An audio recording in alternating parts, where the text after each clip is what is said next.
గత వారం రోజుల నుండి కడియం శ్రీహరి గారు ఫ్రస్ట్రేషన్ కు లోనై ఏం మాట్లాడుతుండో తెలియట్లేదు. 73 సంవత్సరాలు దాటి 74 సంవత్సరాలు, అది అఫీషియల్ అయినా కాకుండా కూడా 75 సంవత్సరాల మనిషి ఓల్డ్ ఏజ్ లో, అంటే వృద్ధాప్యంలో కొన్ని లక్షణాలు వస్తాయి. Mania, dementia, depression. మానియా అంటేనేమో పిచ్చి కాలిగా మాట్లాడతారు. తర్వాత డిమెన్షియా అంటే మతి మార్పుతో ఏం మాట్లాడిందో మళ్ళీ తెలియకుండా మాట్లాడడం. డిప్రెషన్ అంటే ఏదో ఆందోళనకు గురవడం. ఎందుకోసం అంటే మొన్ననే పెద్ద మంచి ప్రముఖ టీవీ ఛానల్లో మీరు ఏ పార్టీలో ఉన్నారంటే నేను ఎక్కడ ఉన్నానో అక్కడే ఉన్నానని చెప్పే కార్యక్రమం చేశాను. అంటే కనీసము టాల్ మెన్ గా చెప్పడైనా ఏ పార్టీలో ఉన్నాడో చెప్పుకోలేని పరిస్థితి ఉండే. మళ్ళీ నిన్నగా మొన్న పెద్దపెండాల్లో మాట్లాడతాడు, గత నేను కాంగ్రెస్ పార్టీలో ఉన్నాను, సంవత్సరం కింద కాంగ్రెస్ పార్టీలో చేరాను. మళ్ళీ నిన్న మనం చేయలేదు, సంవత్సరం కింద కాంగ్రెస్ పార్టీలో చేరాను. అంటే దొంగతనం చేసిండు, దొంగ దొరికిండు, నేరం మాత్రము మొన్న ఒప్పుకున్నాడు. కడియం శ్రీహరి ఎవరైనా నవ్వితే ఓర్చుకోడు, సంతోషంగా ఉంటే ఓర్చుకోడు, తెల్ల బట్టలు వేసుకుంటే ఓర్చుకోడు, మంచిగా మాట్లాడితే ఓర్చుకోడు. అదేవిధంగా ఎవరి ఎదుగుదలను ఓర్చుకోడు. కారణం ఏంటంటే ఆయన మేనరిజం, అహంకారం, అపహాస్యం చేస్తుంటాడు. ఆ గర్వంతో ఎవరిని లెక్క చేయని తనం, డిక్టేటర్ అయిన మేనరిజం, నిరంకుశం, మొత్తం కూడా నిర్బంధము, నిరంకుశము, అక్రమ కేసులు, అక్రమ అరెస్టులు, నకిలీ ఎన్కౌంటర్లకు ఆయన స్పెషలిస్ట్.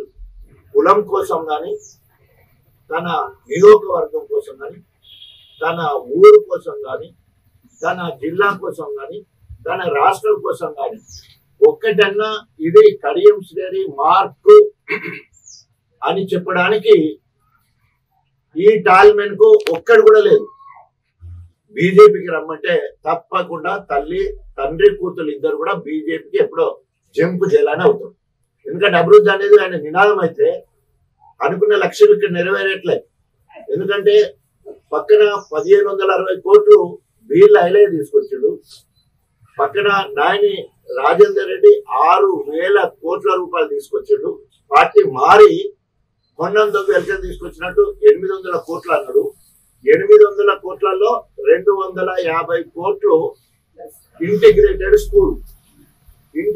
స్కూల్ మీరే సాక్ష్యము. ఎక్కడ కూడా పనులు మొదలు పెట్టలేదు ఇప్పటి వరకు కూడా. డిగ్రీ కళాశాలకు 5 కోట్లు పనులు ఎక్కడ మొదలు పెట్టలేదు. సాగు తప్పి కన్నులు ఒట్టబడ్డట్టు ఓడిపోతాడనే 4400తో తెలుసుడు, ఓడిపోతాడనే 4112తో తెలుసు, ఓడిపోతాడు అని చెప్పేసి మొన్న 7000 ఓట్లతో గెలవడం జరిగింది. మరి ఎందుకు మాట చెప్తుంటే నువ్వు ప్రజానాయకుడు కాదు, నీవు ఫస్ట్ రాజకీయ నాయకుడివి. కాబట్టి నీ ఎత్తుడు, దిక్కుడు, పుట్టడు, కుట్రాలు ఇక గణపురం నియోజకవర్గంలో చెల్లవు. కడియం శ్రీహరి ఇది నేను చేసినని చెప్పుకోవడానికి ఏమి ఎక్కడ కూడా లేదు. కాబట్టి ఇప్పటికైనా నువ్వు నీ పని ఏదో చేసుకుంటావు, మరి లెక్క ఊర్లలోకి వెళ్తున్నావు, ఏదో చూస్తున్నావు ఉన్నావు. కానీ రేపు ఒకవేళ నువ్వు అనుకుంటున్నావు, ఒకవేళ బై ఎలక్షన్ వస్తే నేను అనుకోవట్లేదు, నువ్వే అనుకుని ఆగం అయిపోతున్నావు. ఇంత ఉందన్న కదా, రిజిస్ట్రేషన్ లో ఏం మాట్లాడతలేని పరిస్థితున్నది. ఈ ఒక్కరోజే లింగాల గణపురంలో 12 ఊర్లు పెట్టుకున్నాం. నేను కూడా ఊర్లు పెట్టుకున్నా, 7 ఊర్లు పెట్టుకున్నాం. అదే లింగాల గణపురంలో ఆయన నిరంకుశ పాలన పోలీసుల ద్వారా, డిఎస్పీ ద్వారా, ఏసీబీ ద్వారా, సిఐ ద్వారా, పోలీసుల ద్వారా ఆగమాగం అని చెప్పేసి ఇది అధికార పార్టీ గవర్నమెంట్ ప్రోగ్రాము, మీరు ఓన్లీ పార్టీ పరంగా చేస్తున్నారు కాబట్టి అది మేము అధికార ప్రోగ్రామ్ డిస్టర్బ్ కాకుండా చేస్తామని చెప్పేసి నిరంకుశంగా మా ప్రోగ్రామ్ ను ఆఫ్ చేయడం జరిగింది. దాన్ని తీవ్రంగా ఖండిస్తాం. గత వారం రోజుల నుండి కడియం శ్రీహరి గారు ఫ్రస్ట్రేషన్ కు లోనై ఏం మాట్లాడుతుండో తెలియట్లేదు. 73 సంవత్సరాలు దాటి 74 సంవత్సరాలు, అది అఫీషియల్ అయినా కాకుండా కూడా 75 సంవత్సరాల మనిషి ఓల్డ్ ఏజ్ లో అంటే వృద్ధాప్యంలో కొన్ని లక్షణాలు వస్తాయి. Mania, dementia, depression. మానియా అంటేనేమో పిచ్చి పిచ్చిగా కాలిగా మాట్లాడతారు. తర్వాత డిమెన్షియా అంటే మతి మార్పుతో ఏం మాట్లాడిందో మళ్ళీ తెలియకుండా మాట్లాడడం. డిప్రెషన్ అంటే ఏదో ఆందోళనకు గురవడం. ఎందుకోసం అంటే మొన్ననే పెద్ద మంచి ప్రముఖ టీవీ ఛానల్లో మీరు ఏ పార్టీలో ఉన్నారంటే నేను ఎక్కడ ఉన్నానో అక్కడే ఉన్నానని చెప్పే కార్యక్రమం చేశాను. అయితే కనీసము టాల్మన్ గా చెప్పడైనా ఏ పార్టీలో ఉన్నాడో చెప్పుకోలేని పరిస్థితి ఉండే.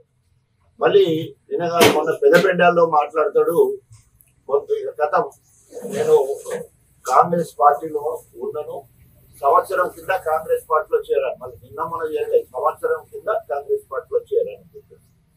అంటే దొంగతనం చేసిండు, దొంగ దొరికిండు, నేరం మాత్రము మొన్న ఒప్పుకున్నాడు. కడియం శ్రీ ఎవరైనా నవ్వితే ఓర్చుకోడు, సంతోషంగా ఉంటే ఓర్చుకోడు, తెల్ల బట్టలు వేసుకుంటే ఓర్చుకోడు, మంచిగా మాట్లాడితే ఓర్చుకోడు. అదేవిధంగా ఎవరి ఎదుగుదలను ఓర్చుకోడు. కారణం ఏంటంటే ఆయన మేనరిజం, అహంకారం, అపహాస్యం చేస్తుంటాడు. ఆ గర్వంతో ఎవరిని లెక్క చేయని తనం, డిక్టేటర్ అయిన మేనరిజం, నిరంకుశం, మొత్తం కూడా నిర్బంధము, నిరంకుశము, అక్రమ కేసులు, అక్రమ అరెస్టులు, నకిలీ ఎన్కౌంటర్లకు ఆయన స్పెషలిస్ట్. కులం కోసం కానీ, తన నియోజకవర్గం కోసం కానీ, తన ఊరు కోసం కానీ, తన జిల్లా కోసం కానీ, తన రాష్ట్రం కోసం కానీ ఒక్కటన్నా ఇది కడియం శ్రీ మార్కు అని చెప్పడానికి ఈ టాల్మెన్ కు ఒక్కడు కూడా లేదు.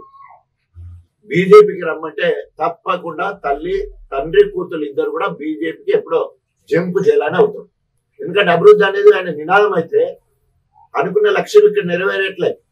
ఎందుకంటే పక్కన 1560 కోట్లు వీళ్ళ ఐలే తీసుకొచ్చాడు, పక్కన నాయని రాజేందర్ రెడ్డి 6000 కోట్ల రూపాయలు తీసుకొచ్చాడు. పార్టీ మారి మొన్నంత వెల్కమ్ తీసుకొచ్చినట్టు 800 కోట్లు అన్నాడు.